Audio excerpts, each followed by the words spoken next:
پھر جب یوسف نے ان کی روانگی کے لیے ان کا سامان تیار کیا تو اپنے بھائی کے سامان میں اپنے پانی پینے کا پیالہ رکھ دیا. جب یہ لوگ شہر سے نکل آئے تو پیچھے سے ایک پکارنے والے نے پکار کر کہا, اے قافلے والو تم چور ہو. یعنی ٹھیک ٹھاک سامان لے کے جا رہے تھے کہ پیچھے سے شامت آ گئی. انہوں نے پکارنے والے کی طرف متوجہ ہو کر پوچھا, تمہاری کیا چیز کھو گئی ہے؟ وہ بولے, بادشاہ کا پانی پینے کا پیالہ ہمیں نہیں مل رہا. جو شخص وہ لا کر دے گا اسے ایک بار شتر یعنی ایک اونٹ برغلے کا انعام ملے گا, اور میں اس کا ضامن ہوں, گارنٹی دیتا ہوں. وہ کہنے لگے, اللہ کی قسم تم خوب جانتے ہو کہ ہم اس ملک میں فساد کرنے نہیں آئے اور نہ ہی ہم چور ہیں. وہ بولے, اگر تم جھوٹے ثابت ہوئے تو اس چور کی سزا کیا ہوگی؟ برادران یوسف کہنے لگے, جس کے سامان میں وہ گم شدہ چیز پائی جائے وہی اس کا بدلہ ہے. ہم اپنے ہاں ظالموں کو اسی طرح سزا دیتے ہیں. مصر کے قانون کے مطابق وہ کسی کو اپنے ہاں ایز اے کیپٹیو نہیں رکھ سکتے تھے, کسی مسافر کو, لیکن یعقوب علیہ السلام کی شریعت میں یہی تھا. تو اب اسی کو بنیاد بنا کر یہ فیصلہ کیا گیا کہ اگر چور نکل آیا کوئی تو پھر اس کو آپ رکھ سکتے ہیں. پھر اس ضامن نے یوسف کے بھائی بنیامین کے سامان کی تلاشی سے پہلے دوسرے بھائیوں کے سامان کی تلاشی لینا شروع کی. پھر پیالے کو اس کے بھائی کے سامان سے برآمد کر لیا. اس طرح ہم نے یوسف کے لیے تدبیر کی تھی, یعنی یہ طریقہ ہم نے سجایا تھا اللہ کی طرف سے. بعض اوقات آپ کو آئیڈیاز آتے ہیں نا, یہ کام ایسے کر لیں, وہ ایسے کر لیں. آپ بیٹھے ہوتے ہیں خاص طور پہ نماز میں, تو اس میں آپ دیکھیے ہمیشہ یہ سوچیے کہ یہ کہاں سے خیال آ گیا مجھے, تو سوچا بھی نہیں تھا. تو وہ ایک طرح سے اللہ تعالیٰ کی ایک تائید ہوتی ہے آپ کو. اور جو برے برے خیال آتے ہیں وہ شیطان کی طرف سے ہوتے ہیں, وہ وسوسے جو ہوتے ہیں وہ پریشان کرتا ہے آپ کو. یوسف کے لیے مناسب نہ تھا کہ شاہ مصر کے قانون چوری کے مطابق اپنے بھائی کو اپنے پاس رکھ سکے, الا یہ کہ ہم جس کے چاہیں درجات بلند کر دیتے ہیں. اور ایک علیم ہستی ایسی ہے جو ہر صاحب علم سے بالا تر ہے. ہر علم والے کے اوپر ایک اور علم والا ہوتا ہے, یعنی انسانوں میں سے بھی. یہ کس لیے بات کی گئی؟ تاکہ کوئی اپنے آپ کو سب سے بڑا عالم نہ سمجھے کہ میں نابغہ روزگار ہوں اور سب سے زیادہ تو علم میرے ہی پاس ہے, اس تکبر میں مبتلا نہ ہو. اور دوسرا معنی اس کا یہ ہے کہ جتنے بھی دنیا میں بڑے بڑے علم والے ہیں ان سب کے اوپر اللہ کا علم محیط ہے. سب سے بڑا علم والا اللہ ہی ہے. اور یاد رکھیے, کسی کو بھی علم دینا, چاہے تھوڑا علم ہو یا زیادہ ہو, یہ اللہ کی بندے سے محبت کی علامت ہوتی ہے. دنیا تو اللہ تعالیٰ سب کو دیتا ہے, کوئی مسلم ہو یا نہ ہو, لیکن دین کا علم صرف اس کو دیتا ہے جس سے اللہ تعالیٰ محبت کرتا ہے. تو اس لیے اس پر بھی ہمیں شکر ادا کرنا چاہیے.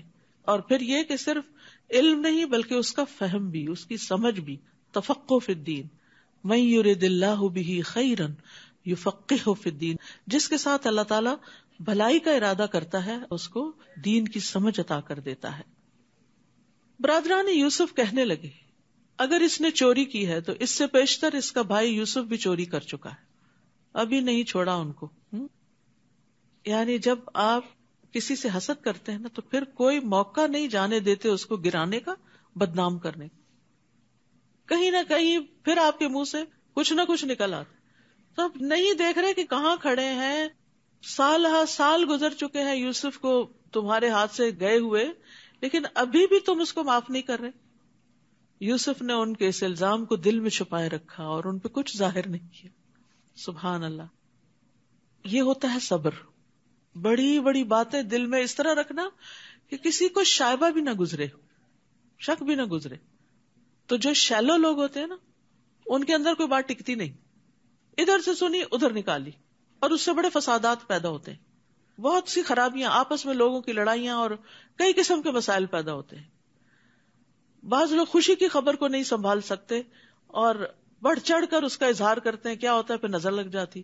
بعض لوگ غم کی خبر کو, بعض کا دکھ کی خبر کو, کسی کی طرف سے پہنچنے والی اذیت کو, اور اب تو ماشاءاللہ اپنے کلوز سرکل میں کیا اور اپنے خاندان میں کیا, اب تو پوری دنیا کے ساتھ ہم شیئر کرتے ہیں.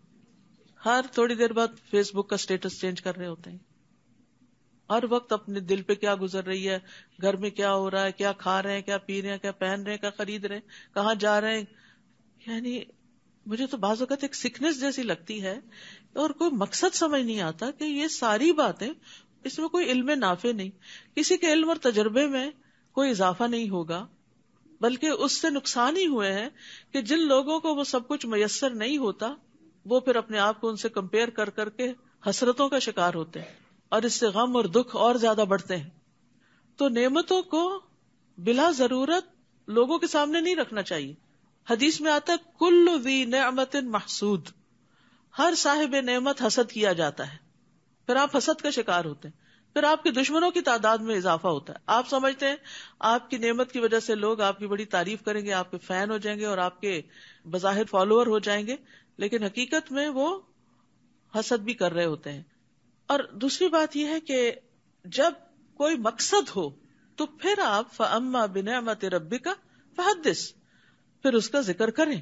آپ کا کوئی ایکسپیرینس ہے زندگی میں، آپ کو کوئی فائدے کی چیز ملی ہے، آپ کا کوئی ایسا تجربہ ہے بزنس میں، تعلیم میں، کسی کام میں، اور اس میں آپ کو بہت سکسیس ہوئی ہے، آپ کی کچھ اکمپلشمنٹس ہیں، کچھ اچیومنٹس ہیں، تو ان کو آپ اپنے بچوں کے ساتھ، اپنے طالب علموں کے ساتھ، اپنے ساتھیوں کے ساتھ شیئر کر سکتے ہیں تاکہ ان کی زندگی میں کوئی سہولت آئے، ان کو کوئی نفع مند علم حاصل ہو.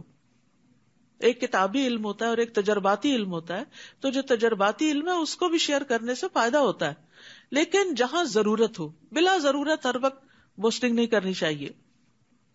تو انہوں نے ان پہ کچھ ظاہر نہیں ہونے دیا، لیکن زیر لب کہنے لگے بڑے ہی برے لوگ ہو، یہ جو کچھ تم بیان کر رہے ہو اللہ اسے خوب جانتا ہے کہ میں نے چوری کی تھی یا نہیں کی تھی. تو اللہ کو پہچاننے والے کے لیے بندوں کی باتیں سننا آسان ہو جاتی. یعنی اس میں ایک دوسرا پہلو بھی ہے کہ انہوں نے یوسف کو تانا دیا، گمشدہ یوسف کو تانا دیا، اور نہیں پتا تھا کہ سامنے وہی ہیں. ادھر ان کی چاپلوسی کر رہے تھے اور ادھر ایسی بات کر رہے تھے. تو آپ دیکھیے کہ یوسف علیہ السلام نے برداشت کیسے کیا. میرا یہاں پر پوائنٹ یہ ہے کہ لوگوں کی باتیں کون برداشت کر جاتا ہے. عام طور پر لوگوں کو کہتے سنا اب برداشت نہیں ہوتا، کیونکہ ایمان کمزور ہو گیا. جب ایمان بڑھتا ہے تو برداشت بڑھتی ہے، اللہ کی معرفت بڑھتی ہے، آخرت کا احساس بڑھتا ہے، تو انسان کی برداشت بھی زیادہ ہوتی چلی جاتی. اس کا ضروری نہیں کہ تعلق عمر کے ساتھ ہی ہو، کہ عمر کے ساتھ ساتھ برداشت کم ہو جاتی ہے. یوسف علیہ السلام کافی بڑے ہو چکے تھے اب، لیکن چونکہ ایمان تھا اور اللہ کی پہچان تھی تو اس لیے انہوں نے اس بات کو پی لیا. وہ کہنے لگے حضور والا، ابھی چور کہہ رہے ہیں، ابھی حضور والا، ایھا العزیز، اس کا باپ بہت بوڑھا ہو چکا ہے، لہٰذا اس کے بجائے ہم میں سے کسی کو رکھ لیجئے. ہم دیکھ رہے ہیں کہ آپ بہت احسان کرنے والے. سبحان اللہ. جیل کے ساتھیوں نے بھی کہا انا نراک من المحسنین. اب یہ بھائی بھی کہہ رہے ہیں انا نراک من المحسنین. تو جو محسن ہوتا ہے وہ ہر جگہ ہی محسن ہوتا ہے، اور ہر جگہ اس کے احسان کو اکنالج کر لیا جاتا ہے. پھر یعنی محسن کا احسان چھپا نہیں رہتا، یہ ایک ایٹیٹیوڈ ہوتا ہے. یوسف نے کہا معاذ اللہ، اس بات سے اللہ کی پناہ، ہم تو اسے ہی پکڑیں گے جس کے ہاں ہم نے اپنا گمشدہ سامان پایا ہے. اگر ہم ایسا کریں تب تو ہم ظالم ٹھہرے. پھر جب وہ یوسف سے مایوس ہو گئے تو علیحدہ ہو کر مشورہ کرنے لگے. سب سے بڑے بھائی نے کہا یہ پتا ہے کہ تمہارے باپ نے اللہ کے نام پر تم لوگوں سے پختہ عہد لیا ہوا ہے، نیز تم اس سے پیشتر یوسف کے معاملے میں بھی زیادتی کر چکے، یعنی احساس تھا ہم نے غلط کیا. اب تو میں یہاں سے کبھی نہیں جاؤں گا یہاں تک کہ میرا باپ مجھے حکم دے یا اللہ میرے لیے فیصلہ کر دے، یعنی مجھے کوئی قوت دے کہ بھائی کو چھڑا کے لے جاؤں. وہی سب سے بہتر فیصلہ کرنے والا ہے. تم لوگ اپنے باپ سے جا کر کہو ابا جان آپ کے بیٹے نے چوری کی ہے. ہم نے وہی گواہی دی ہے جو ہم جانتے تھے، اور ہم پوشیدہ چیزوں کے نگہبان نہیں، ہم نے نہیں دیکھا لیکن بس بات ایسی ہو گئی ہے. آپ ان بستی والوں سے پوچھ لیجئے جہاں ہم رہے، اور قافلے سے بھی جن کے ساتھ ہم آئے، اور ہم یقیناً سچے ہیں. اب انہیں اپنی سچائی کا یقین دلانا پڑ رہا ہے کیونکہ اعتماد کھو چکے ہیں. جس پر لوگ ٹرسٹ نہیں کرتے اس کو بڑی قسمیں کھانی پڑتی ہیں سچا بننے کے لیے، اور جو سچا ہوتا ہے وہ یقین دہانی کرائے بغیر ہی سچ بولتا ہے اور اس کو کافی سمجھتا ہے. یعقوب نے جواب دیا بات یوں نہیں بلکہ تم نے ایک بات بنا کر اسے بنا سنوار کر پیش کر دیا ہے. پچھلے تجربے کی بنا پر یعقوب علیہ السلام نے ان کی بات کا اعتبار نہیں کیا، لہذا اب صبر ہی بہتر ہے. فصبر جمیل، ہو سکتا ہے اللہ ان سب کو میرے پاس لے آئے. اب 3 غائب ہو گئے. بڑا بھائی بھی جس نے کہا میں نہیں جاؤں گا جب تک بنیامین نہیں جائے گا، بنیامین بھی، اور یوسف تو پہلے سے ہی وہاں تھے. بلا شبہ وہ سب کچھ جاننے والا، حکمت والا ہے. تو صبر جمیل ایسا صبر ہوتا ہے جس میں کوئی شکوہ شکایت نہیں ہوتی. یہ تو وہ باتیں ہیں نا جن کا ذکر قرآن نے کر دیا. روزمرہ زندگی میں پتہ نہیں کون کون سے ایسے معاملے ہوں گے ان بچوں کے کہ جن پر یعقوب علیہ السلام مستقل صبر کر رہے ہوں گے، کیونکہ بد اخلاقی کے جو رویے ہوتے ہیں وہ پھر مستقل ہی بن جاتے ہیں، روز ہی ٹارچر بن جاتے ہیں. تو قرآن میں صبر جمیل بھی آیا، حجر جمیل بھی آیا. حجر جمیل ہوتا ہے ایسا چھوڑنا جس میں اظہار آسانی نہ ہو، اور صفح جمیل ایسا معاف کرنا جس میں ڈانٹ اور ناراضگی نہ ہو. تو بہرحال سختی کی انتہا کے بعد نکلنے کا راستہ بن جائے گا اب. اور یہ اللہ کا طریقہ ہے کہ جب کوئی مصیبت آخر کو پہنچتی ہے تو پھر اللہ تعالیٰ اس میں سے کوئی راستہ نکال دیتے ہیں. یعقوب علیہ السلام کے لیے آزمائش بڑی سخت ہو چکی تھی، لیکن اللہ سبحانہ وتعالیٰ نے ان کے لیے اب آسانیاں کر دی. حالات بدلتے ہیں اب. وَتَوَلَّى عَنْهُمْ، یعقوب نے ان کی طرف سے منہ پھیر لیا. ایسے لوگوں کے ساتھ ایسا ہی کرنا ہوتا ہے کہ ان کو جواب دینا اور انہیں سمجھانا بعض اوقات بے فائدہ ہوتا ہے. اور کہنے لگے ہائے یوسف یا اسفا علی یوسف، اور ان کی آنکھیں غم سے بے نور ہو گئی تھی، وہ خود غم سے بھرے ہوئے تھے. تو اس سے یہ پتہ چلتا ہے کہ مصیبت پر آنسو بہانا جائز ہے. یعنی غم دل میں اگر گھر کر جائے تو یہ ایک فطری سی بات ہے، لیکن صرف آنسو بہانے کی حد تک. جیسے اپنے بیٹے ابراہیم کی وفات پر نبی صلی اللہ علیہ وسلم آنسو بہا رہے تھے تو عبد الرحمن بن عوف نے کہا تھا آپ بھی روتے ہیں؟ آپ نے فرمایا اے ابن عوف یہ تو ایک رحمت ہے. یعنی غم دکھ کے موقع پر آنسو کا آ جانا رحمت کی علامت ہے. فرمایا آنکھ اشکبار ہے، دل غم زدہ ہے، لیکن ہم زبان سے وہی کہیں گے جس سے ہمارا مالک راضی ہو. اے ابراہیم تیری جدائی سے یقیناً ہم غمگین ہیں. تو مصیبت کے وقت غم کا ہونا تقوی کے خلاف نہیں، لیکن جزا فضا کرنا منع ہے، چیخنا چلانا اور رونا پیٹنا. یہ حالت دیکھ کر وہ کہنے لگے اللہ کی قسم آپ تو یوسف کو یاد کرتے ہی رہیں گے یہاں تک کہ اپنے آپ کو غم میں گھلا دیں یا ہلاک ہو جائیں. یعقوب نے جواب دیا میں تو اپنی پریشانی اور غم کی فریاد اللہ کے سوا کسی سے نہیں کرتا. انما اشکو بثی وحزنی الی اللہ وعالم من اللہ ما لا تعلمون، اور میں اللہ سے کچھ ایسی چیزیں جانتا ہوں جنہیں تم نہیں جانتے. بث فا کے ساتھ شدید غم کو کہتے ہیں، معمولی غم نہیں، بہت شدید غم. اور دوسری طرف اللہ کی مہربانی کی وجہ سے میرے اندر اچھا گمان بھی ہے اور یہ امید میری طاقت کو بڑھا دیتی، اس لیے میں مایوس نہیں ہوں.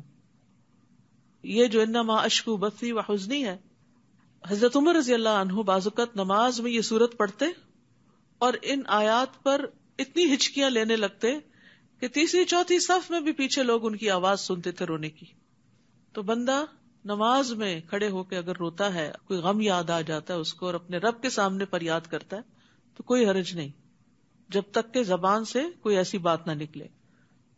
اے میرے بیٹو جاؤ اور یوسف اور اس کے بھائی کی تلاش کی سر توڑ کوشش کرو اور اللہ کی رحمت سے نا امید نہ ہونا، کیونکہ اللہ کی رحمت سے نا امید تو کافر لوگ ہی ہوا کرتے ہیں اور مایوسی کفر ہے.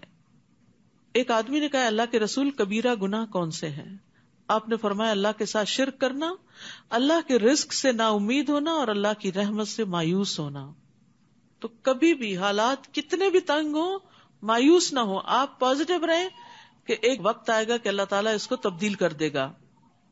یوسف علیہ السلام نے ان سے پوچھا پتا ہے تم نے یوسف اور اس کے بھائی کے ساتھ کیا سلوک کیا تھا جبکہ تم نادان تھے؟ بینیفٹ آف ڈاؤٹ، تمہیں سمجھ نہیں تھی. جان کے دشمن سامنے کھڑے ہیں، حاسد سامنے کھڑے ہیں اور ان کے ساتھ بھی اچھی طرح بات کر رہے ہیں. تم نادان تھے اس لیے تم نے یہ کر لیا. ہم دوسرے کو یہ بینیفٹ نہیں دیتے کہ یہ نا سمجھ ہے، اس کو دین کا علم نہیں، اس کے اندر اللہ کا خوف نہیں ہے، اس کی اپنی مجبوریاں ہیں، اس لیے اگر یہ کرتا ہے تو اگنور کرو اس کو. یہ طریقہ ہمیں نہیں آتا. ہم اس وقت پوری عقل کی بات اس سے چاہتے ہیں جو نادان شخص ہوتا ہے. یاد رکھیے نادانی اور جہالت صرف یہ نہیں ہوتی کہ پڑھا لکھا نہ ہو انسان، بعض پڑھے لکھے بھی بڑے ناسمجھ ہوتے ہیں، معاملہ کرنا ان کو نہیں آتا ہوتا. تو زندگی میں ایسے رویوں کا جب سامنا کرنا پڑے، ایسی باتیں سننی پڑے تو یہی سوچا کریں کہ نہ سمجھ آئیے، اگر اس کو سمجھ ہوتی تو یہ بات منہ سے نہ نکالتا. تو اس سے انسان کے اپنے اندر پھر وہ تکلیف کا لیول نہیں بڑھتا. نبی صلی اللہ علیہ وسلم نے فرمایا سختی، اکھڑ پن جس چیز میں ہوگا اسے بدنما کر دے گا، اور بے شک اللہ بہت نرم خو ہے، نرمی کو پسند کرتا ہے. تو لوگوں کے تلخ رویوں کے مقابلے میں نرمی اختیار کرنی چاہیے، اور نرمی پہ اللہ تعالیٰ اتنا عطا کرتا ہے جو سختی پر عطا نہیں کرتا. وہ چونک کے بولے کیا تم ہی یوسف ہو؟ یوسف نے کہا ہاں میں ہی یوسف ہوں، اور یہ میرا بھائی ہے بنیامین. اللہ نے ہم پر بہت بڑا احسان فرمایا ہے. قد من اللہ علینا انہ من یتق ویصبر فان اللہ لا یضیع اجر المحسنین. کیونکہ جو اس سے ڈرتا ہے اور صبر کرتا ہے، تقوی اور صبر کامیابی کی کنجیاں، تو اللہ نیکی کرنے والوں کا اجر ضائع نہیں کرتا. یہ ہے تقوی اور صبر کے ثمرات. سبحان اللہ. تو یوسف علیہ السلام کے اندر 3 کوالٹیز بڑی نمایاں ہیں. اللہ کا ڈر جس نے انہیں ہر جگہ غلط قدم اٹھانے سے بچایا، صبر، مشکل سے مشکل حالات میں کوئی شکوہ شکایت نہیں، اللہ کی اطاعت پہ قائم رہے، اور تیسرے احسان، نیکی کے درجے پہ قائم رہے. یہی چیزیں ہمیں اپنی زندگی میں اختیار کر لینی چاہیے. وہ کہنے لگے اللہ نے آپ کو ہم پر فضیلت بخشی ہے اور ہم ہی خطا کار تھے. یوسف نے کہا آج تم پر کوئی گرفت نہیں، اللہ تمہیں معاف کر دے، وہ سب سے بڑھ کر رحم فرمانے والا ہے. لا تسریب، کیا مطلب ہے؟ آج کے بعد تم پہ نہ کوئی آر ہوگی نہ کوئی تانو تشنی. ایک ہوتا ہے معاف کر کے کہنا میں نے معاف کیا، پھر جب وہ پرانا قصہ دہرایا گیا تو پھر 2-4 سنا دی. یہ معاف کرنا نہیں ہوتا. لا تسریب کا مطلب یہ ہے کہ میں آج کے بعد اس بات کو دہراؤں گا بھی نہیں، مینشن بھی نہیں کروں گا کہ تم نے میرے ساتھ یہ کیا تھا، تمہارے اس جرم کا ذکر ہی نہیں کروں گا. لا تسریب علیکم اليوم. اور یہی بات تھی جو نبی صلی اللہ علیہ وسلم نے مکہ والوں سے کہی تھی جب مکہ فتح کر لیا تھا، جب آپ فاتح تھے، جب آپ انتقام لے سکتے تھے، تو آپ نے فرمایا لا تسریب علیکم اليوم. خطا کاروں سے درگزر کرنا انبیاء کی صفت ہے، اور اس معاملے میں بھی ہمیں ان کی پیروی کرنی چاہیے، اور درگزر کرنے سے عزت میں ہی اضافہ ہوتا ہے. رسول اللہ صلی اللہ علیہ وسلم نے فرمایا فاعفوا یعزکم اللہ، درگزر کیا کرو اللہ تمہیں عزت عطا کرے گا. اب یوسف علیہ السلام بھائیوں سے کہتے ہیں یہ میری قمیص لے جاؤ اور اسے میرے والد کے چہرے پہ ڈال دینا، وہ بینا ہو جائیں گے. قمیص دیکھ کے ہی غم کا آغاز ہوا تھا، قمیص پہ جو جھوٹ موٹ کا خون تھا، اور قمیص ہی اس بیماری کا علاج بن گئی. کہتے ہیں نا زہر کو زہر مارتا ہے. بعض اوقات اسی چیز کے اندر ہی انسان کا فائدہ بھی ہوتا ہے جس سے انسان کو نقصان پہنچا. یاد رکھیے کہ ہم جب کسی انسان سے کبھی کوئی تکلیف اٹھاتے ہیں تو ہم اس کی خیر سے بالکل مایوس ہو جاتے ہیں، معاف نہیں کرتے. نتیجہ کیا ہوتا ہے کہ اس کی خوبیاں جو ہوتی ہیں وہ بھی ہمارے لیے خرابیاں بن جاتی ہیں. لیکن اگر آپ درگزر سے کام لیں، اپنے ہی بچے کو، اپنی بہو کو، اپنے بہن بھائی کو معاف کر دیں، کل کسی مصیبت کے وقت وہ اس طرح آپ کے کام آتا ہے کہ کوئی اور نہیں آتا، وہی آپ کا مددگار بن جاتا ہے. اور یہ معاف کرنے کے فوائد میں سے ہے. اور انہیں لے کر تم سب اہل و عیال سمیت میرے پاس آ جاؤ. جب یہ قافلہ مصر سے روانہ ہوا تو اس وقت ان کے باپ یعقوب نے کہا اگر تم مجھے یہ نہ کہو کہ بوڑھا سٹھیا گیا ہے تو میں یوسف کی خوشبو محسوس کر رہا ہوں. یہ بھی اللہ کے اذن سے تھا. یوسف چند میل دور کنویں میں تھے، خوشبو نہیں آئی، اللہ کا اذن نہیں تھا. اور ابھی قافلہ مصر سے نکلا ہی ہے تو یہاں خوشبو آ رہی ہے. ہم سب کے ایسے ایکسپیرینس ہوتے ہیں، یہ سب بھی اللہ کے اذن سے ہوتا ہے، کسی انسان کا کمال نہیں ہوتا. کبھی آپ کو مسئلہ پیش آنے والا ہوتا ہے، پہلے سے آپ سینس کر لیتے ہیں یہ ہونے لگا، تو یہ نہ سمجھے کہ میں بڑا ولی اللہ ہوں کہ میرے ساتھ یہ ہو رہا ہے. اللہ چاہے تو کسی چیز کو آپ کو خواب میں دکھا دے، پہلے سے ہی محسوس کرا دے، اندازہ کروا دے، اور چاہے تو آپ کی آنکھوں کے سامنے پڑی چیز آپ کو نظر نہ آئے. اور یہ ہم سب کے ساتھ ہوتا ہے. وہ کہنے لگے اللہ کی قسم آپ تو اسی پرانی محبت کے خبط میں پڑے ہوئے ہیں. پھر جب خوشخبری لانے والا آ گیا، اس نے قمیص یعقوب کے چہرے پہ ڈالی، فوراً بینا ہو گئے. کہنے لگے میں نے تم سے کہا نہ تھا کہ میں اللہ سے وہ کچھ جانتا ہوں جو تم نہیں جانتے. وہ کہنے لگے ابا جان ہمارے لیے ہمارے گناہوں کی معافی مانگیے، واقعی ہم خطا کار تھے، وی ور رانگ.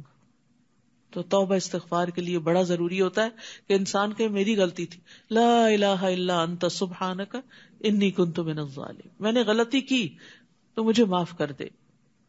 یعقوب نے کہا میں ان قریب اپنے رب سے تمہارے لیے معافی مانگوں گا رات کے پچھلے پہر، کیونکہ وہ بالاسحار ہم یستغفرون، سحری کے وقت وہ استغفار کرتے ہیں. آ رہے ہیں سحری کے دن، ٹھیک ہے، تو استغفار کرنا نہ بھولیں اس وقت، کیونکہ اس وقت کی استغفار خاص طور پہ قبول ہوتی ہے.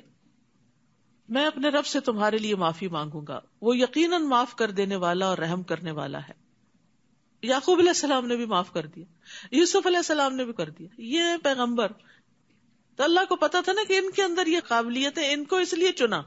دوسرے بھائیوں کو کیوں نہیں پیغمبر بنا دیا؟ اللہ زیادہ جانتا ہے کہ اپنی رسالت کہاں رکھے.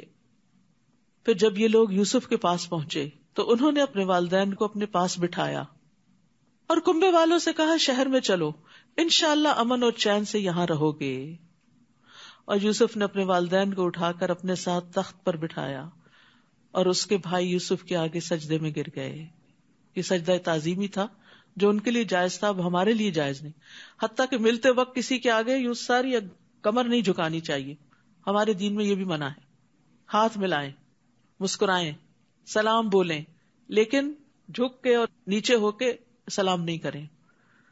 یوسف نے کہا ابا جان، یہ ہے میرے اس خواب کی تعبیر جو میں نے بہت پہلے دیکھا تھا. خواب ہی سے بات شروع ہوئی تھی اور یہاں آ کے تعبیر ملی سال ہا سال کے بعد. اللہ نے اس کو حقیقت بنا دیا. اس نے اس وقت بھی مجھ پر احسان کیا جب مجھے قید خانے سے نکالا، اور اس وقت بھی جب آپ سب کو دیہات سے میرے ہاں لایا. کہاں کنعان کا ایک گاؤں اور کہاں مصر کی ترقی یافتہ مملکت. حالانکہ شیطان میرے اور میرے بھائیوں کے درمیان فتنہ کھڑا کر چکا تھا. کبھی نفس کو بلیم کرتے، کبھی شیطان کو کرتے ہیں، انسانوں کو نہیں کرتے، بھائیوں کو نہیں کرتے. بلا شبہ میرا رب غیر محسوس تدبیروں سے اپنی مشیت پوری کرتا ہے. جو اس کا ارادہ ہوتا ہے وہ پورا کرتا ہے. بندے کو سمجھ نہیں آ رہی ہوتی، جب ڈاٹس مل جاتے ہیں تو پھر سمجھ آتی ہے اچھا یہ پکچر بن رہی تھی. کیونکہ وہ سب کچھ جاننے والا، حکمت والا ہے. رب قد آتیتنی من الملک وعلمتنی من تأویل الاحادیث فاطر السماوات والارض انت ولی فی الدنیا والآخرہ توفنی مسلما والحقنی بالصالحین. اے میرے رب، تو نے مجھے حکومت بھی عطا کی اور خوابوں کی تعبیر بھی سکھائی. تو آسمانوں اور زمین کو پیدا کرنے والا ہے، تو ہی دنیا اور آخرت میں میرا سرپرست ہے. سارا کنبہ بھی آ گیا تو سرپرست اپنے رب کو ہی مان رہے ہیں. یہ نہیں کہا کہ اب تو میرے اپنے آگے اور اب میں زیادہ مضبوط ہو گیا ہوں. اسلام پر میرا خاتمہ کر اور مجھے نیک لوگوں میں شامل کر لے. یہاں یوسف علیہ السلام موت کی دعا نہیں کر رہے، بلکہ مانگ رہے ہیں کہ جب بھی میں مروں اسلام کی حالت میں مروں. تو تکمیل نعمت کے لیے دنیا میں کتنی بھی بڑی سے بڑی اچیومنٹ آپ کو ہو، بڑی سے بڑی نعمت ملے، لیکن اگر خاتمہ اچھا نہیں نا تو کچھ اچھا نہیں. تو اچھے خاتمے کی دعا کرنی چاہیے.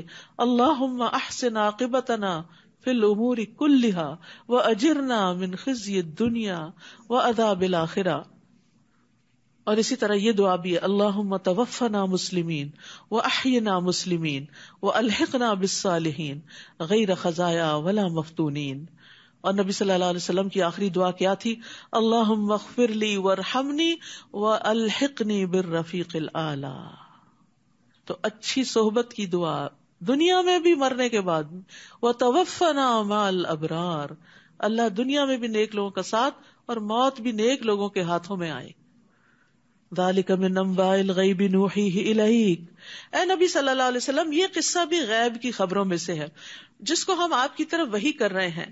آپ اس وقت ان کے پاس تو نہیں تھے جب برادران یوسف نے ایک بات پر اتفاق کر لیا تھا اور اسے عملی جامہ پہنانے کی مکارانہ سازش کر رہے تھے. اور آپ خواہ کتنا ہی چاہیں، ان میں سے اکثر لوگ ایمان لانے والے نہیں، قصہ سنتے ہیں، پڑھتے ہیں، جانتے ہیں، عمل نہیں کرتے. آپ اس تبلیغ پر ان سے کچھ بھی نہیں مانگتے. یہ تو تمام اہل عالم کے لیے ایک نصیحت ہے. آسمانوں اور زمین میں کتنی ہی نشانیاں ہیں جن پر یہ لوگ گزرتے ہیں اور ان کی طرف توجہ ہی نہیں کرتے. اور ان میں سے اکثر ایسے ہیں جو اللہ پر ایمان لاتے ہیں مگر ساتھ ہی ساتھ شرک بھی کرتے رہتے ہیں. تو اس لیے بڑا ضروری ہے کہ توحید کو جانیں اور چھوٹے شرک سے بھی بچیں.